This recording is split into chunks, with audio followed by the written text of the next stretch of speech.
పల్నాడు జిల్లాలో ఉద్రిక్త పరిస్థితులు నెలకొన్నాయి. పల్నాడు జిల్లాలోని వరద ముంపు ప్రాంతాల్లో పర్యటించేందుకు పెదకూరపాడు మాజీ ఎమ్మెల్యే వైసీపీ నేత నంబూరు శంకర్రావు వచ్చారు.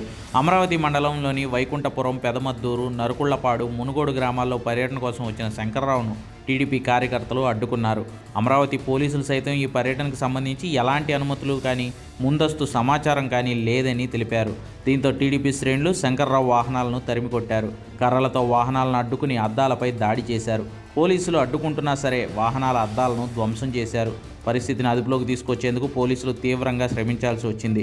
వరదలు వచ్చి ఇన్ని రోజులు గడిస్తే ఇప్పుడొచ్చి వైసీపీ నేతలు రాజకీయాలు చేస్తామంటే చూస్తూ ఎలా ఊరుకుంటామంటూ టీడీపీ శ్రేణులు ర్యాలీని నిర్వహించారు.